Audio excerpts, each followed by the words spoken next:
Donc, on va se faire un petit unzip des familles. Need PK Compact. Can do V46. Ok.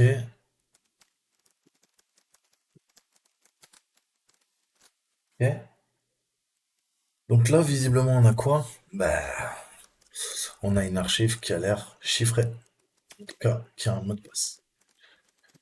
Donc, on va se lire le truc. Qu'est-ce qu'il nous dit? Donc, difficulté médium, moyenne. Jim a trouvé un fichier sur l'ordinateur de son ami. Il suspecte qu'il y a quelque chose de caché dedans. Est-ce que tu peux l'aider à trouver ce que c'est? On peut travailler sur le strings, hein. Vous vous rappelez de strings? Tout l'art, c'est de, justement, hein, de piper tout ça. Qu'est-ce qu'on voit? On voit le special sequence, hein. Là, il y a une séquence spéciale. Ok. Donc là, on récupère notre special sequence. Alors, on a quelque chose qui a l'air bizarre. Est-ce que ça peut être ça? C'est pas du base 64, c'est peut-être de l'ex. C'est peut-être de l'ex. Donc, maintenant, ce qu'on peut utiliser, c'est Cut. Cut. Alors, je vous mettrai les liens, allez voir le site de la Mélicale. Franchement, c'est super bien expliqué quand vous débutez sur Linux. Mais on peut couper. Un cut, ça va nous permettre de couper, mais ça va nous permettre de filtrer, hein, le texte en ligne de commande. Grosso modo, on va pouvoir extraire des colonnes spécifiques, hein, des lignes de texte. On va passer du texte à l'aide de fichiers ou la sortie d'une autre commande à la commande cut. Donc là, c'est exactement ça. Qu'est-ce que je veux faire? Moi, je veux récupérer que ça. Par contre, il y a quoi? Là, il y a un white space, il y a un deux points, il y a un nouveau white space. Et ça, tout ça, c'est quoi?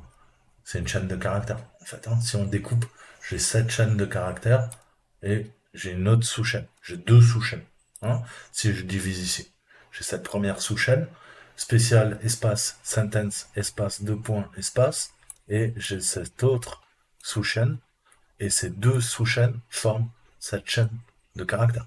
Hein, parce que ça, c'est une chaîne de caractères aussi, d'accord? Composée de deux sous-chaînes ou de trois sous-chaînes. Tout dépend ce que vous prenez. Ça peut être une sous-chaîne aussi. Et il y a deux white space. Là, il y en a un aussi. Ça peut être une sous-chaîne. Ça peut être une sous-chaîne. Ça peut être une sous-chaîne. Ça peut être une sous-chaîne. Quatre sous-chaînes qui composent ma chaîne de caractères. Voyez, tout dépend où vous coupez, hein. C'est comme si vous preniez un petit ciseau et que vous découpez. Donc vous l'avez compris.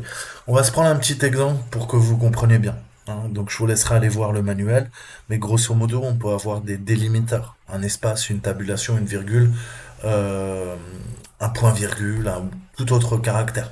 D'accord? Donc là, on va lui demander de nous découper. Pour ce faire, on va prendre un exemple. Donc on va se faire un 4 exemples. Voilà. Donc vous voyez qu'on a quoi? Typiquement, on a quatre colonnes, hein. J'ai la colonne nom, j'ai la colonne date de naissance, j'ai la colonne quand est-ce qu'ils ont été recrutés, ils ont été employés dans l'entreprise, et j'ai la colonne emploi, enfin emploi poste, hein, poste effectif au sein de l'entreprise. Comment je peux m'amuser à découper tout ça? Eh ben, on va pouvoir utiliser cut. Cut et tirer F. F, ça veut lui dire les champs que vous souhaitez extraire. Alors, qu'est-ce qu'on entend par champ? Ben, en fait, ça, c'est un champ. Ça, c'est un champ. Ça, c'est un champ. Ça, c'est un champ. Donc, champ 1, champ 2, champ 3, champ 4. C'est possible? Vous pensez? Ah ben, on va voir. Donc, qu'est-ce que je fais? Je fais un 4 sur exemple. Je pipe. Ah, cut. F, 2. D'accord? Donc, qu'est-ce que je vais demander? Je vais demander le champ 2. Donc, on voit que ça marche parfaitement. D'accord? Mais ça, c'est une syntaxe. Qu'est-ce que je fais là? Je demande un 4 d'afficher tout le résultat du fichier exemple, mais de piper et de faire un cut. Du coup, ça affiche que ça. Qu'est-ce que je pourrais faire également? C'est pareil. Après, c'est comment vous êtes à l'aise. Je peux faire un 4 F2 et quoi? Et lui dire sur ce fichier. Quelle est la différence? Aucune. D'accord? Vous savez que sous Linux, vous avez toujours plusieurs façons. Et honnêtement, si on compare à peu près 4, F2, exemple, allez, celui-là est plus court. Pourquoi? Parce qu'il n'y a pas le 4, hein. En plus, l'exemple, il est là. Il n'y a pas de pipe, certes, mais on a le cut F2 qui est là. D'accord? Donc vous l'avez compris. Qu'est-ce qu'on peut faire? Bah, 2, 2, qu'est-ce que je peux lui dire? 2, 3, ça va marcher comme ça, vous pensez? Ça marche. Incroyable. Qu'est-ce que je peux faire? Comme ça, vous pensez, ça marche? Intervalle? Ça marche aussi. D'accord? Par contre, si je fais ça, ça marche ça? Non. Là, il comprend pas. 4, 3. D'accord? Donc, vous pouvez mettre un petit tiret. C'est le principe. Ce que je veux lui dire de 1 à 4, c'est-à-dire tout, puisqu'il y a 4 champs. D'accord? Je peux lui dire de 1 à 2, vous l'avez compris. D'accord? Etc., etc. D'accord? Et je peux utiliser des virgules. Alors, si j'utilise des virgules, je peux faire ça. Je peux faire quoi? Bah, je peux faire ça aussi. C'est pas un problème. D'accord? Et ça, en fait, c'est égal à quoi? Plus simple. Pas ça. De 1 à 4. D'accord? Donc, on va travailler là-dessus. On va travailler là-dessus. Nous, qu'est-ce qui nous intéresse si on reprend notre exemple? Euh, ok. Donc, je veux découper special sentence. D'accord? Donc, qu'est-ce qu'il faut? Il faut qu'on travaille sur notre découpage, hein. Je veux garder tout ce qui est à droite, c'est-à-dire à partir de 74 jusqu'à 64, ce long string. Par contre, tout ce qui est à droite, le special sentence, espace, deux points, espace, ça, je veux le dégager. Comment je pourrais faire ça? On peut peut-être piper une autre commande, hein. On va faire notre string challenge, ça, il n'y a pas de problème, notre tail, et après, je peux faire mon cut. Alors, qu'est-ce que je peux faire? Je peux faire un cut D. Le cut D, pour vous dire, c'est le délimiteur. Vous spécifiez le délimiteur que vous souhaitez utiliser avec la commande cut. Par défaut, l'onglet est considéré comme un délimiteur. D'accord? Donc, qu'est-ce qu'il entend par là? Je vous montre. On repipe, on va lui dire un cut D, deux points. Ah, il comprend pas, hein. Une liste d'octets de caractères douchants. D'accord. Cut D, ça passe pas non plus.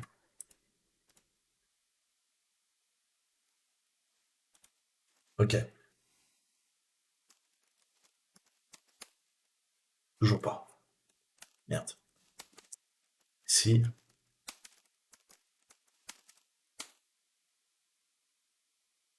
d'accord.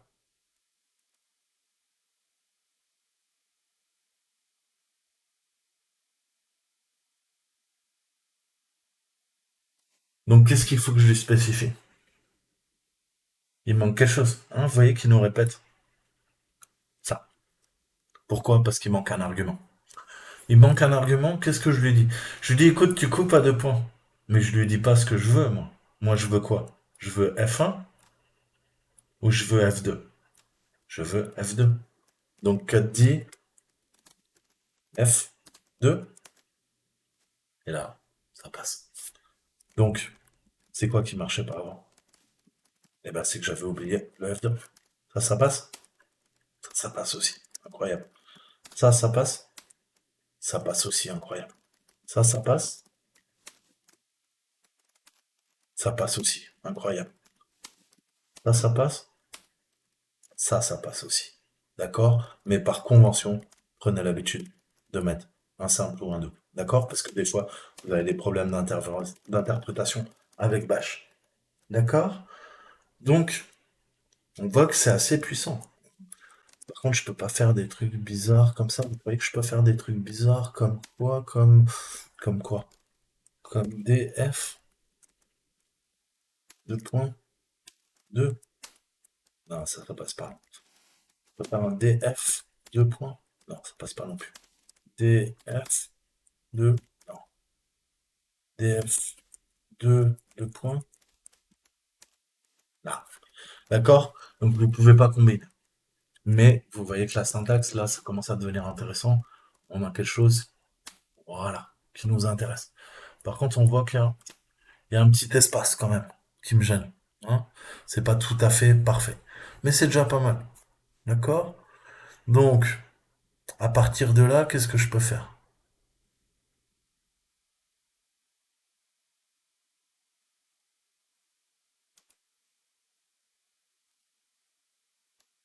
On peut faire un xdump ou l'inverse. On peut utiliser XXD qui va créer un vidage hexadécimal, hein, donc un xdump d'un fichier donné ou d'une entrée standard. Il peut convertir un xdump en sa forme binaire d'origine. Il permet la transmission de données binaires dans une représentation ASCII, à l'avantage de décoder en sortie standard. Il peut être utilisé pour effectuer des correctifs de fichiers binaires. Ok. Donc là, on a un fichier binaire, c'est un fichier zip, et visiblement, je peux pas l'ouvrir. Hein, il me dit PK, PK, PK, PK. Il y a toujours ce problème. D'accord. Donc comment on pourrait se servir d'XXD? Eh ben, on peut lui passer la commande piper un nouveau XXD et lui faire RP. Alors,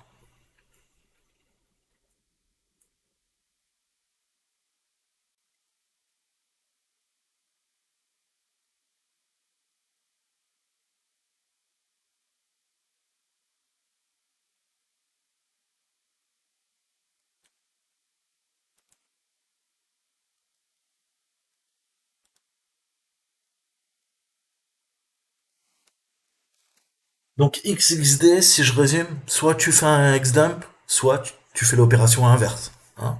D'un xdump, tu reconvertis en ASCII. ASCII xdump ASCII. D'accord. On va lui demander un revert. Le revert, c'est l'opération inverse. Ça va convertir ou ça va patcher quoi le xdump en binaire. Du binaire en xdump sinon. Ok. Mais ça va pas écrire sur le standard output, c'est-à-dire notre écran, sur le terminal. Hein. Il va bidouiller au niveau du code hexadécimal et on va essayer de récupérer les informations qui sont comprises hein, au niveau de sa disposition, des blancs et des sauts de ligne, etc., etc. Et on va lui faire un petit post-script ou qu'on appelle plain-p. Ça veut dire que on va passer en xdump mais façon continue, en mode post-script.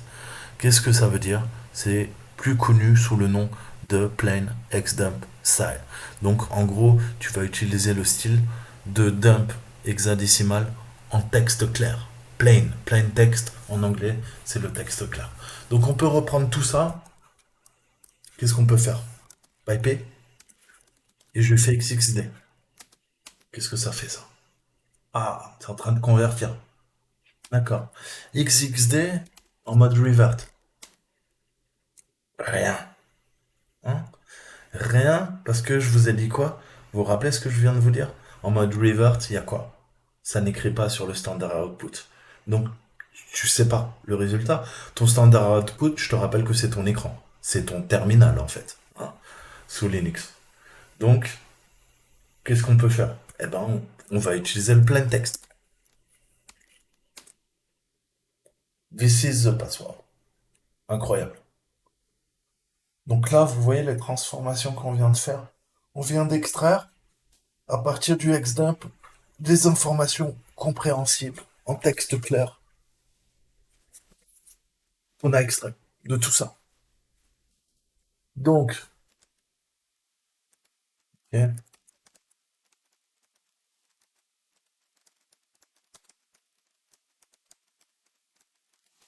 H, comment je peux lui spécifier un password? Zip, X, XDIR, option, ah, il y a peut-être des options. Override, keep suite, unzip.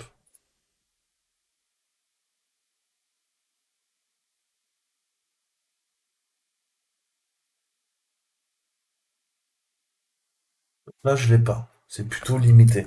Est-ce que je peux faire un man, unzip, et piper un petit grep et chercher password? Ah, tirer p, je peux lui préciser password. Il nous dit utilise un password pour décrypter hein, des fichiers zip file chiffrés. D'accord? Attention, c'est insecure. Ok, puisque tu peux toujours, quoi. On peut toujours t'attaquer hein, si jamais éventuellement bah, on sniffe ce que tu tapes via un keylogger ou si éventuellement ton collègue regarde par-dessus ton épaule, eh ben ouais, il peut voir parce que le mot de passe sera en plein texte. D'accord? Donc ça, il vous prévient. Mais c'est normal. À partir du moment où vous tapez du plein texte, bah voilà, c'est comme moi, hein. Si je tape des pleins textes sur ma vidéo YouTube, vous connaissez mon mot de passe, hein, puisque vous pouvez le lire à l'écran. Ok? Et n'oubliez pas qu'on peut, avec du bon matos, à des kilomètres, voir votre écran. Hein. Ça, c'est des petites techniques utilisées par les barbouzes. Et je rappellerai que je crois que c'est dans l'année 2007 ou 2008, il y a des chercheurs de Sarre, hein, donc ce land qui est tout proche de la Lorraine, qui ont fait des études et avec du matos dédié en photographie, avec des caméras très puissantes, avec des appareils, avec des focales extrêmement puissantes, ils ont pu lire, accrochez-vous, le mot de passe d'un utilisateur qui se réfléchissait sur un verre. Donc le gars était en train de le regarder son écran, le mot de passe se réfléchissait sur sa rétine eh ben, se voyait dans le verre qui était en face de lui et dans son dos, à 1 kilomètre, on a pu lire le mot de passe. Vous imaginez le délire, là? C'est-à-dire que je vois l'image réfléchie par ta rétine sur ton verre en cristal et à 1 kilomètre avec le bon matos, je peux reconstruire l'image. Ok? Et voir en fait ton écran grâce à tes pupilles, grâce à ton beau verre en cristal qui est devant ton bureau quand tu tapes des lignes de code. Ça paraît complètement fou, mais encore une fois, c'est vrai. Donc attention, hein. Tout ce qu'on peut voir, c'est extrêmement puissant. Mais revenons à ce qui nous intéresse. Revenons à ce qui nous intéresse. Donc avec -p, je peux lui préciser un password. On va faire ça. Donc ça, il aime pas. Enfin, si, ça, on va lui faire. Si, on va lui faire ça. On va lui faire sur unzip. Hein, et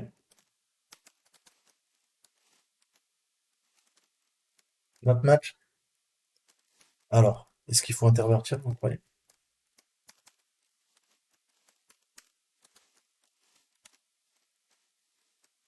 Cannot find or open. This is password. This is password zip. Donc, problème. On n'arrive pas à l'ouvrir. Je veux décompresser. D'accord?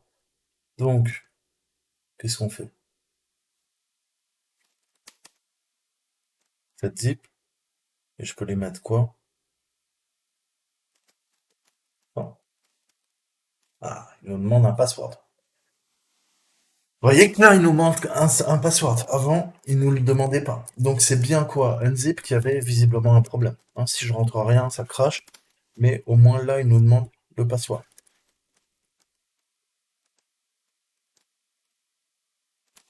À mon avis, il y a un fichier JPEG et celui-là doit être corrompu. C'est pas possible, je vais pas rentrer de mot de passe, donc c'est pas possible qu'il ait pu décompresser l'archive. C'est un fichier qui doit être tronqué.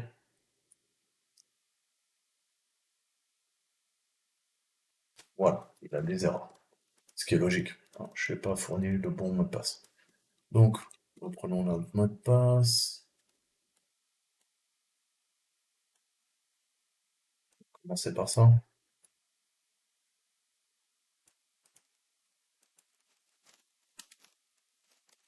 Donc, qu'est-ce qui se passe maintenant si on retente un zip? Est-ce que ça l'a remis d'équerre le truc? Non. Donc, vous voyez que là, un zip, c'est vraiment pas la solution. Donc, on recommence. Yes to all, ouais. Enter password. On lui rentre. Long password. D'accord. Donc, c'est ça.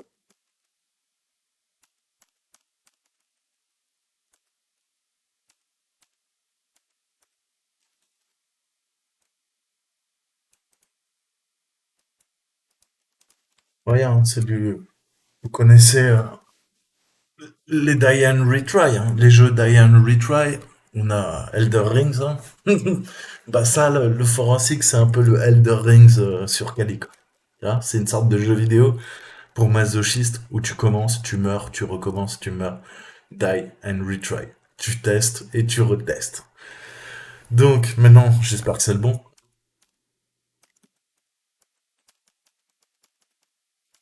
Voilà, si j'y arrive. Ok, il a décidé de nous emmerder. Sudo, ça dit blab. Yes. Et là, c'est le bon. D'accord. Donc, c'était bien. This is the password. Ok, mais non. On a une image. Donc, je vous ai dit, hein, on va monter en difficulté, hein. C'est normal que. Ok. Woody Woodpecker. Qu'est-ce qu'on a? On peut commencer à s'amuser, on peut faire quoi? Un stack hide. Ça, Shell. Ouais, il faut une passe-phrase. Putain. Donc là, on n'a pas la passe-phrase. On est. Voilà. Impossible d'extraire les données. Donc c'est sûr, il y a quelque chose dans cette putain d'image. Mais on n'a pas la passphrase. Hein. La passphrase, vous le savez, en crypto, c'est l'équivalent d'un mot de passe. Hein, pour pouvoir débloquer le chiffrement. Hein. Donc encodé dans l'image et chiffré, on a, on a la solution à notre problème. Donc là, bon, on va aller voir en bas de niveau, on va se faire un petit binwalk des familles. Binwalk, Chal, je crois que ça.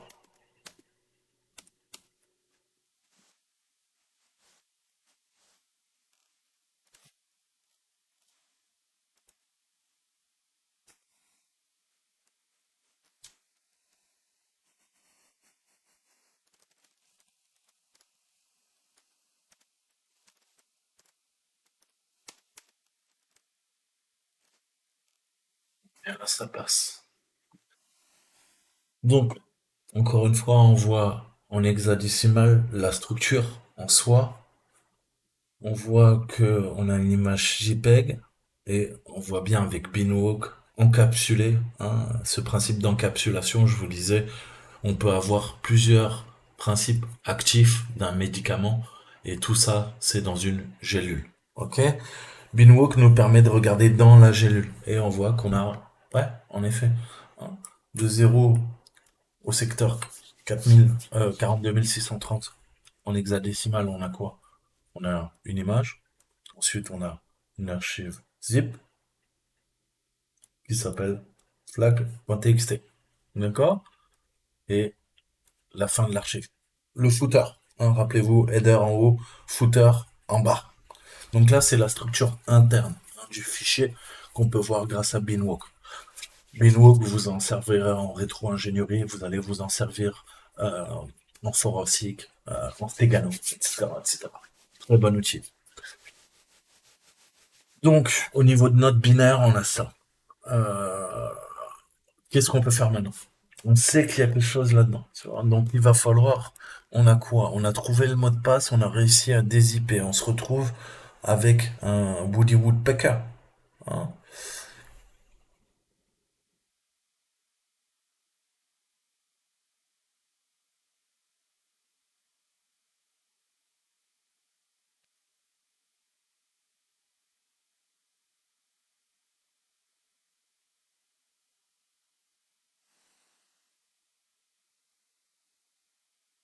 Donc on peut tester quoi? Flag.txt?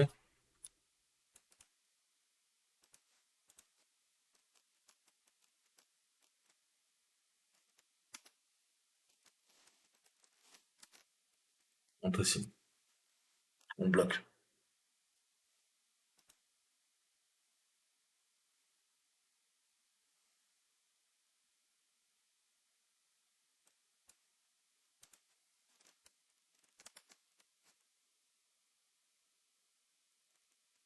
D'accord? Donc Beanwalk, non seulement ils vous montrent la structure, hein, mais pour ça, hein, je suis en train de faire des fautes, de développer au maximum pour que vous compreniez la logique. Alors bien sûr, là on a vu que flag.txt ça ne marche pas. Je peux pas l'utiliser comme passphrase. Mais qu'est-ce que vous voyez? Quelle est la différence? Ça, on l'avait pas. Qu'est-ce qu'a fait Binwalk? Non seulement il vous permet de regarder la structure, hein, header, footer, ce qu'il y a au milieu, mais il vous extrait, hein, tous les binaires à partir de quelque chose. Là, à partir de l'image. Incroyable. Maintenant on a quoi? On a ça.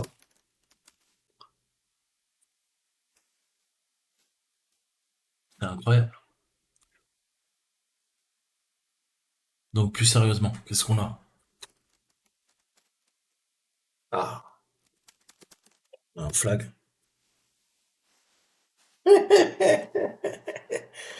Il nous dit sorry, no flag here. Try harder. Everything must be useful. Ok. Euh, C'est quoi? Ça peut être du MD5, ça peut être de l'Exa. On va se lancer Cyberchef. On va voir. Et on a quoi? Unzip. Je vais demander quand même un petit unzip sur son fichier zip. On peut le zipper, non? Replace, d'accord. C'est permission deny. Cannot delete. Ok, d'accord. D'accord, d'accord, d'accord. C'est ce que ça a fait, ça a décompressé. Bon, on va aller voir. On va aller voir nos amis du GCHQ. James Bond, cyberchef.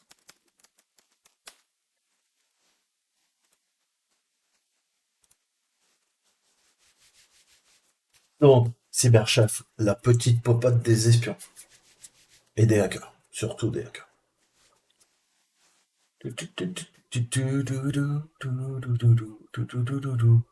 Donc ouais, je vous le disais, hein.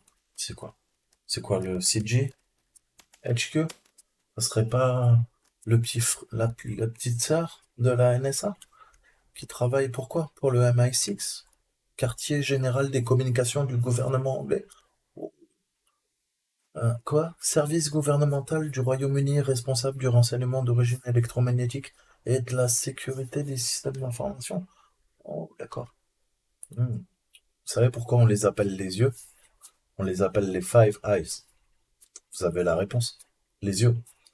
Œil voit tout, œil sait tout. Regarde. Ça, c'est un œil. Ok? Et comment ils s'appellent entre eux? Ils s'appellent les cinq yeux. Bon, maintenant, il y en a plus. Non? C'est la communauté du renseignement. Littéralement, les cinq yeux. Groupe des cinq. Défense canadienne. 5A. Hein? Je vous en ai déjà parlé. Des yeux. Ok? Donc, l'œil, il est pas que tout en haut du pyramidon, hein, j'ai envie de dire. Il est aussi dans la communauté du renseignement. Intéressant tout ça. Mais revenons à nos moutons. Ça ressemble à un œil quand même, hein, un petit peu, furieusement. Ouais, je dis ça, je dis rien. Donc c'est la petite sœur de la NSA qui nous fournit cet outil, hein. Je vous disais quoi? Je vous disais à certains niveaux de hacking, vous allez utiliser les mêmes techniques que les agences de renseignement. Ouais.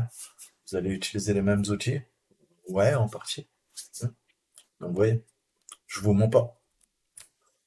Donc, je veux quoi? Je veux traduire un code, hein. Imaginons que c'est un code secret. Je veux savoir ce que c'est ça. Qu'est-ce qu'on peut faire? On va lui demander de décoder from à partir du base 64. Non, on voit qu'il n'y a rien d'intéressant. Donc je l'efface. À partir de l'exé, donc si c'est du exé, si je fais tout x, ça encode en x, moi je veux euh, un from xdump. Non. From x? Non. Donc qu'est-ce qu'il nous reste? Pas grand-chose, hein. On a quoi? On peut avoir peut-être des systèmes de chiffrement dans coding. Un truc tout simple, qu'est-ce que je voulais dire? On peut regarder le MD5, ça ressemble, hein. MD4, MD5.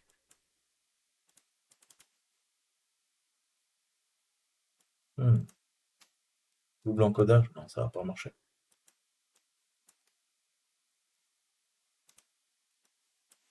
Ok, non plus. Donc, qu'est-ce que ça pourrait être? Si on lui demande de décoder en MD5, ça passe pas. Décoder en MD5, ça passe pas. Mais est-ce que je peux essayer de le craquer? Partons du principe que quoi? Qu'en fait, c'est un H en MD5. Hein, c'est un H en MD5 parce que ça ressemble furieusement, hein, au niveau de l'entropie, hein. Vous pouvez regarder l'entropie, c'est intéressant. Je vous ai dit en crypto, il est toujours bon de s'intéresser à l'entropie. Ça vous permet de savoir si un message a quoi? Eh ben, a été euh, encodé, ok? A été chiffré ou a été modifié, hein. Et puis, avec l'entropie, on peut savoir plein de choses. Elle est où mon entropie?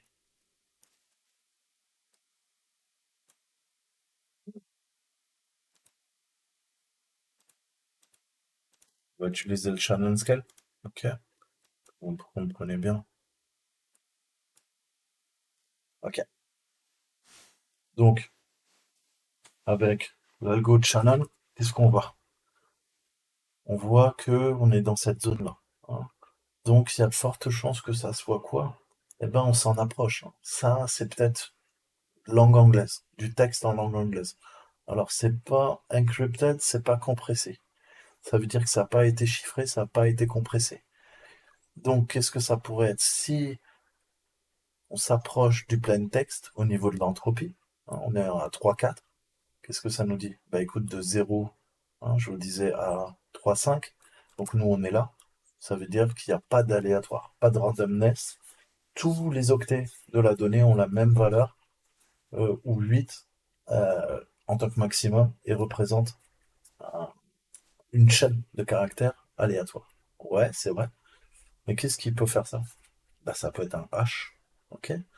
Un hash, en effet, si j'arrive à craquer le hash, j'ai quoi? Bah, j'ai souvent un mot de passe, hein. C'est comme ça qu'on utilise des fonctions de hachage. Pourquoi? Pour offusquer, hein, pour pas chiffrer, mais pour encoder, pour hacher plus précisément via une fonction mathématique de hachage et un algo de hachage, un mot de passe pour qu'il devienne illisible et que je puisse le stocker dans ma base de données, hein. Jusqu'ici, tout va bien. Donc restons sur cette base. Comment je peux faire? Le MD5, vous savez que vous pouvez le casser très facilement.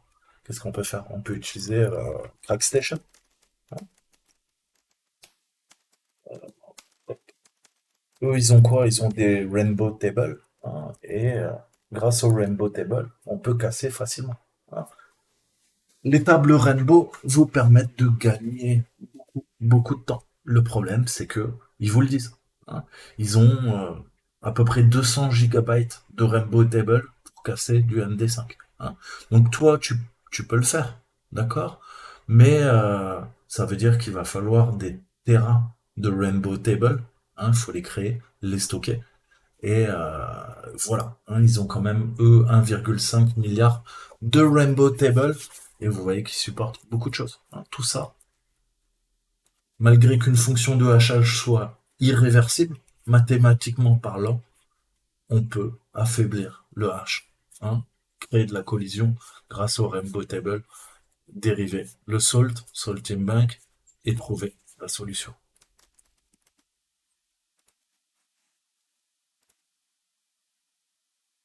Notre fin, pas de chance. Donc c'est autre chose. J'ai une fonction dans le hashing qui s'appelle analyze hash. On va essayer de comprendre et il nous dit, bah écoute, ça peut être que ça. Donc, c'est soit du MD5, du MD4, du MD2.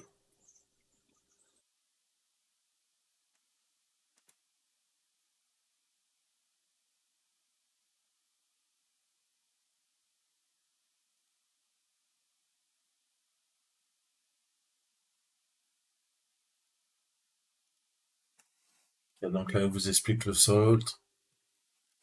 Hmm, le principe de reverse lookup table, les rainbow table, tout ça, ça c'est à apprendre par cœur, quoi. Ah, pareil, au niveau du hash finder, il nous dit c'est du MD, M2, M4, MD5, NTLM. Qu'est-ce qu'on peut utiliser? Cypher, sur 13.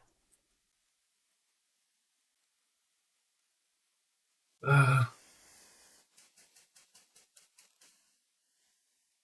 Fiche. MD5 décrypte, putain.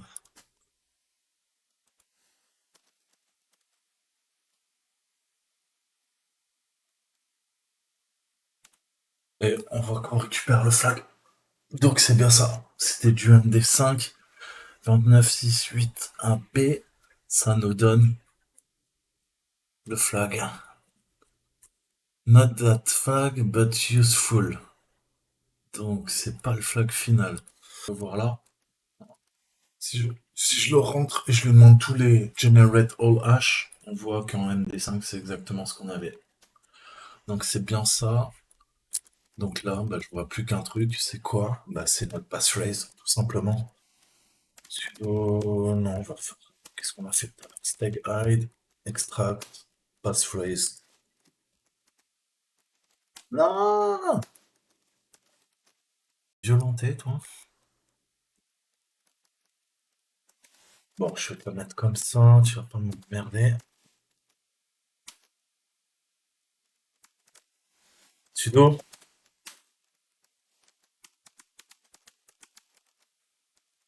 Yes! Allez. Yes, papa! Real flag. Comment ça? Il n'y a pas les droits? Il n'y a pas les droits là-dedans? Qu'est-ce qui se passe? 4. Bon. Cherche-moi. 2x. Bon, allez, RW, RX.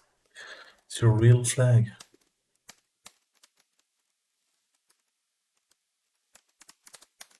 Oui. Add Real Flag. Je peux le lire maintenant? Voilà. You learn all tool. D'accord? Donc, il n'y a pas de secret. Hein. Combinez, piper, tout ce que vous pouvez. String, stale, cut, XXD. Ok? Binwalk pour extraire à partir de quelque chose, même si c'est chiffré. Utilisez Stagite pour extraire une fois que vous avez la passphrase.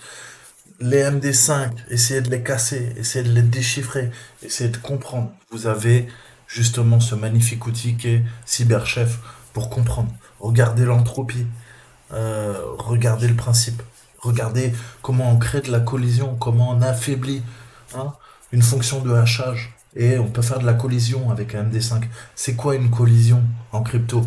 Allez creuser, bosser. euh, voilà. Comment je peux utiliser les courbes et les tics. Pourquoi? Pour casser. Pour casser du chiffrement. Hein. Il y a plein de stratégies, vous devez les connaître. Je vous demande pas de savoir avoir fait maths sup, maths p pour comprendre en termes mathématiques ce qui se passe. Mais comprendre la théorie, ça, vous devez. Hein. Comment la NSA utilise les courbes elliptiques pour casser le chiffrement. Hein, vous allez vous faire des amis en plus. Plein d'amis. Hein. Vous allez vous faire plein d'amis en tapant ça sur Google. Ok? Allez voir. Les courbes elliptiques, comment c'est utilisé. Le chiffrement informatique. Le chiffrement asymétrique basé sur les courbes elliptiques. Grosso modo, tout ce que tu utilises dans la vie, tout ce qui fait fonctionner. Chiffrement informatique et quantique, les mystères qui entourent le choix de la NSA.